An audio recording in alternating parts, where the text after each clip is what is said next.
जय माता दी दोस्तों मैं आपको इस वीडियो में माँ के भवन तक के लिए किन किन रास्तों से आपको जाना पड़ता है माँ वैष्णो देवी की भवन की यात्रा करने के लिए, और वहाँ तक जाने के लिए कितने रास्तों हैं और क्या क्या आपको सावधानी रखनी चाहिए और कौन सा मार्ग आपके लिए सबसे ज़्यादा सुविधाजनक हो सकता है। तो इस सब की जानकारी मैं आपको इस वीडियो में देने वाला हूँ और माता वैष्णो की आपको दर्शन भी इस वीडियो में कराने वाला हूँ। तो बने रहिए मेरे साथ अंत तक दोस्तों। माँ की यात्रा करने के लिए सबसे पहले तो आपको कटरा आना होता है। या तो आप जम्मू आ सकते या तो ट्रेन से आप सीधा कटरा आ सकते। क्या होता है, कुछ ट्रेनें सिर्फ जम्मू तवी तक आती हैं और कुछ जो ट्रेनें रहती हैं उनका अलग कोड रहता है, वो चलती हैं कटरा तक। यानी कि आप दोनों रास्तों से आ सकते हो, या तो जम्मू या कटरा। अगर आप जम्मू उतरते हो ट्रेन से तो आपको फिर 50 किलोमीटर की दूरी या तो बस से या वैन से आपको कटरा तक आना ही होता है। एक और है दोस्तों, वो है वायुयान। यानी कि आप वायुयान से आपके नज़दीकी एयरपोर्ट से सीधा जम्मू एयरपोर्ट भी लैंड कर सकते हो, लेकिन फिर भी आपको कटरा बस या वैन से 50 किलोमीटर की दूरी फिर भी आपको तय करनी होती है। माँ वैष्णो के भवन जाने के लिए 4 रास्ते होते हैं। पहला बाणगंगा, दूसरा ताराकोट मार्ग, तीसरा हेलीकॉप्टर, चौथा रोपवे यानी कि जिसे आप पालकी बोलते हैं। हेलीकॉप्टर और जो रोपवे हैं वो सीधा कटरा से सांझी छड़ तक जाते हैं, जो दोस्तों माँ वैष्णो के भवन से सिर्फ और सिर्फ 500 मीटर दूरी पर ही स्थित है। यानी कि 500 मीटर फिर भी आपको पैदल चलना होता है। दोस्तों बाणगंगा में क्या होता है, आपको टट्टू यानी कि घोड़े और पैदल मार्ग दोनों का है। और जो ताराकोटा मार्ग है, जिसे 2014 में मोदी जी ने उद्घाटन किया था इसका, ये सिर्फ पैदल मार्ग है जो कि न्यू बना है। ये सबसे अच्छा होता है पैदल मार्ग के लिए। दोस्तों माँ वैष्णो के भवन की यात्रा करने से पहले आपको RFI कार्ड की ज़रूरत होती है, जो दोस्तों आपको जम्मू तवी या कटरा स्टेशन पे जब भी आप आते हो या एयरपोर्ट पे जब भी आप आते हो, बाहर कहीं भी आप आसानी से बनवा सकते हो। या जो ताराकोट या बाणगंगा चेक पोस्ट हैं, वहाँ भी आप RFI कार्ड बनवा सकते हो लाइन में लगकर। उसके बाद दोस्तों आपको है जगह जगह दिखाना पड़ता है यात्रा के दौरान।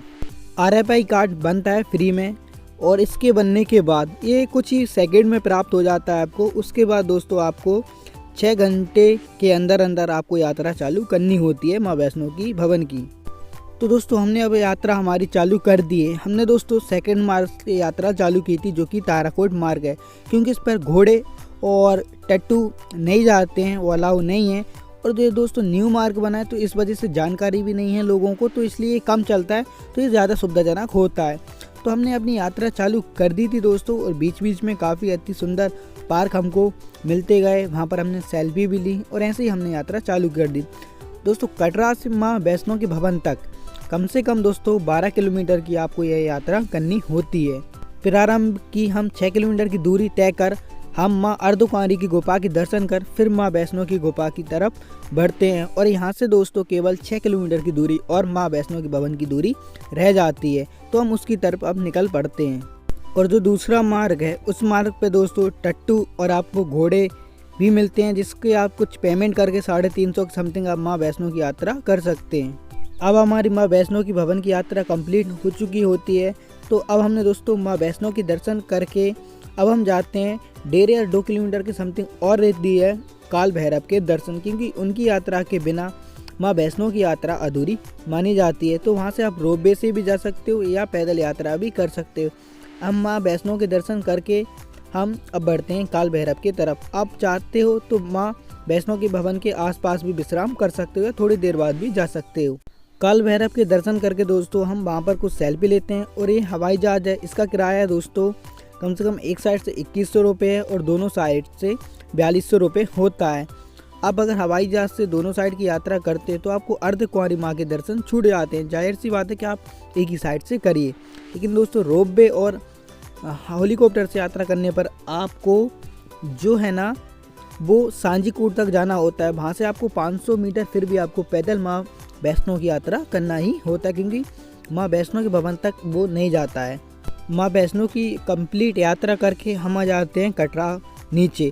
तो दोस्तों यहाँ हमने मार्केट देखा और कुछ ड्राई फ्रूट लिए, क्योंकि आप जानते हो जम्मू कश्मीर में ड्राई फ्रूट सबसे ज़्यादा फेमस है। और कुछ आप अपने घर परिवार बहन भाइयों के लिए जो कुछ आप लेना चाहते हो वो कटरा में नीचे मार्केट है, यहाँ से आप ले सकते हो, क्योंकि ऊपर कहीं भी मार्केट आपको देखने को नहीं मिलता है। वहाँ पर सिर्फ आपको 12 किलोमीटर की कटरा से माँ वैष्णो भवन तक की यात्रा करनी होती है, जो आप कंप्लीट करके और जब आप लौटोगे तो RFI कार्ड आपका ऊपर ही जमा हो जाता है। तो आप यात्रा कंप्लीट करके आते हो नीचे तो आप मार्केट घूम सकते हैं और जो आप चाहो वो ले सकते हो। जाहिर सी बात है, माँ वैष्णो के आप धाम आए हो तो कुछ ना कुछ लेके घर तक जाओगे ही।